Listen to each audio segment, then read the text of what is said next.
Hello guys, welcome back with chat atelier episode number 1 এর এক্সপ্লেনেশনের সাথে। আর এই অ্যানিমেটা খুব সুন্দর আর এর স্টোরিটা অনেক ইউনিক। তো চ্যানেলটা সাবস্ক্রাইব আর লাইক করতে ভুলো না। চলো ভিডিওটা স্টার্ট করি। তো এপিসোডের শুরুতে আমরা একটা কথা শুনতে পাই এবং সে বলে কোনো খেলোয়াড় কি ছোটবেলা থেকেই খেলোয়াড় থাকে? আর কোনো ডাক্তার ও অ্যাস্ট্রোনট কি ছোটবেলা থেকেই ডাক্তার ও অ্যাস্ট্রোনট থাকে? তাহলে এমন কেন যে কোনো উইচ ছোটবেলা থেকেই উইচ আর বড় হয়ে সে কি উইচ হতে পারবে না? সিন পরিবর্তন হয় ও আমাদের দেখানো হয় জঙ্গলে ছোট একটি মেয়েকে। মেয়েটি জঙ্গলে এসেছে কাপড় ধুতে। আর মেয়েটির নাম হচ্ছে কোকো। কোকো কাপড় ধুচ্ছিল এবং পশুটার দিকে তাকিয়েছিল এবং বলে, তুমি চিন্তা করো না, পানি একটু পরে আবার নর্মাল হয়ে যাবে। কোকো পানি থেকে উঠে আসার পর পানিতে আলো চমকায় আর পানি আবার নর্মাল হয়ে যায়। পরবর্তীতে দেখানো হয় কোকো নিজের বাড়ির দিকে যাচ্ছিল এবং নিজের মনে ভাবছিল যে ম্যাজিক মানুষেরা কেন ব্যবহার করতে পারে না, শুধু উইচরাই কেন ব্যবহার করতে পারে। এরপর দেখানো হয় যে আমাদের কোকো ছাদে বসে আছে আর নিজের কাপড় শুকাচ্ছিল।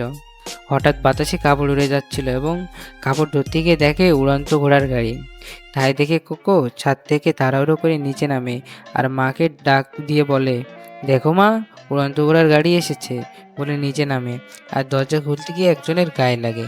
তখন কোকো বলে, আমাকে ক্ষমা করবেন, আমি আপনাকে দেখতে পাইনি। তখন লোকটি বলে, আরে তোমার কোনো দোষ নেই, আমি দরজার পাশে দাঁড়িয়েছিলাম। আর আমরা দেখতে পাই কিছু মেয়েরা কোকোদের দোকানে কাপড় কিনছিল। তখন কোকো বলে ওঠে, এনারা তাহলে কেনাকাটার জন্য উড়ন্ত ঘোড়ার গাড়িতে করে এসেছে। কোকো হঠাৎ পাশের লোকটির দিকে তাকায়। তখন লোকটি বলে, আমি এনাদের সাথে আসিনি। তখন কোকো এর মা বলেন, কোকো যখন চলে এসেছো তখন আমাকে সাহায্য করো। এবং কোকো এর মা লোকটিকে জিজ্ঞাসা করেন, আপনার কি লাগবে? লোকটি বলে, আমার কিছু ফেব্রিকের কাপড় লাগবে, কিন্তু সমস্যা নেই, আমি অপেক্ষা করতে পারবো। তখন কোকো বলে, আমি কি আপনার মাপ নিতে পারি? লোকটি বলে, তুমি কি পারবে? তখন কোকো এর মা বলেন, কোকো তো এতে পারদর্শী। তখন কোকো বলে, মা, আমি কি এই কাজের পর উড়ন্ত ঘোড়ার গাড়ি দেখতে যেতে পারি? তখন কোকো এর মা বলে, কাস্টমারের জিনিসপত্র উল্টাপাল্টা করবে না তো? কোকো বলে ওঠে, না না মা, আমি শুধু দূর থেকেই দেখবো। কোকো এর মা বলে, আগে সব কাজ করবে তারপর। কোকো খুশি হয় এবং বলে, ঠিক আছে। আমরা দেখতে পাই কোকো কাপড় বের করে এবং নিখুঁতভাবে কাজটি করতে লাগে। তখন লোকটি বলে ওঠে, তুমি তো খুবই কাজে পারদর্শী, একেবারে নিখুঁতভাবে করছো, একে তো জাদু বলে। তখন কোকো লাফাতে লাফাতে বলে, না না, আমার কাজের সাথে জাদুর কোনো মিল নেই।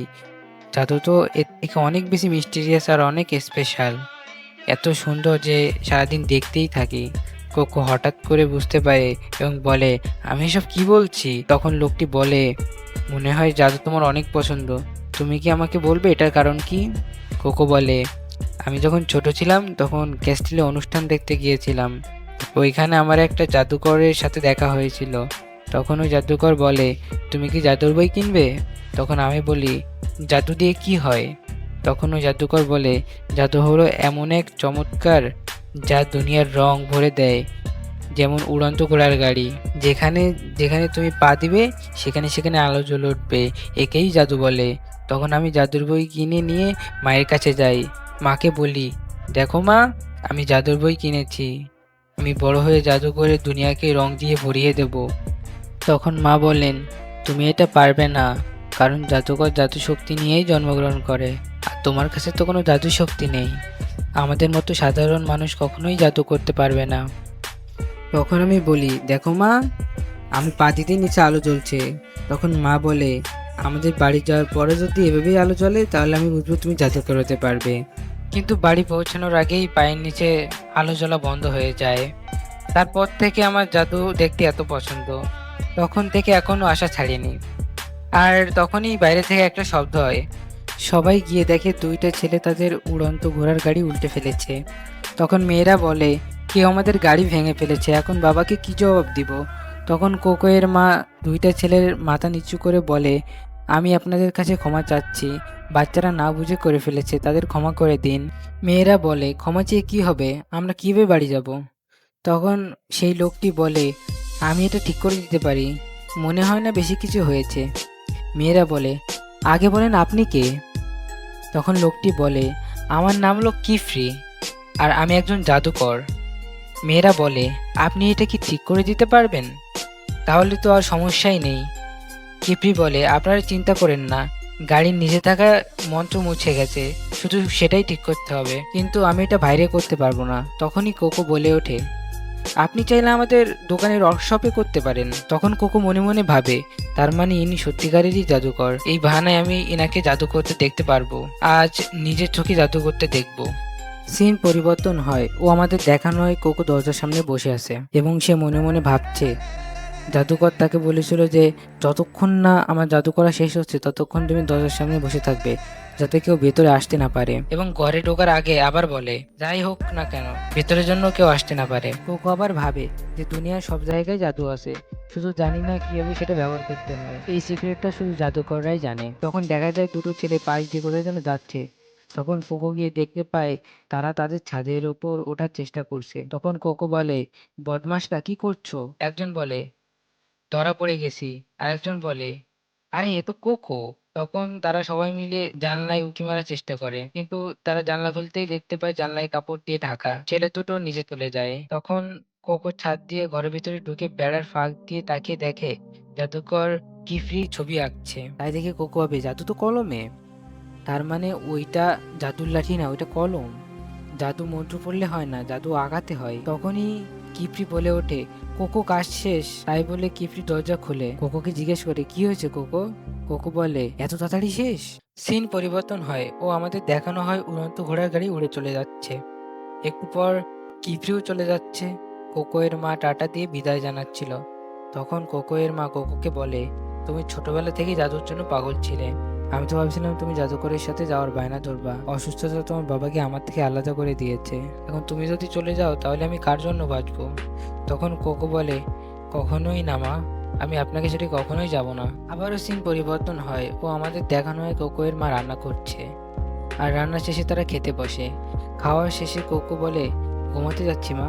তখন কোকো এর মা বলে, ঠিক আছে। তখন কোকো এর মা বলে, ঠিকভাবে ঘুমিও। কিন্তু আবার কোকোকে ডাক দেয়, কিন্তু কিছুই বলে না। কোকো রুমে চলে আসে আর দরজা বন্ধ করে মায়ের বলা ওই কথা আবার ভাবে। তারপর সেই জাদুর বই আর ওই কলমটা বের করে আর বলে, তার মানে এই লাঠিতে জাদুর কলম লুকিয়ে ছিল। তখন কোকো কলমের কালি লাগিয়ে আঁকার চেষ্টা করে, কিন্তু আঁকার পরও কোনো কিছুই হচ্ছিল না। কিন্তু আমরা দেখতে পাই চিত্রটি সম্পূর্ণ হয়নি।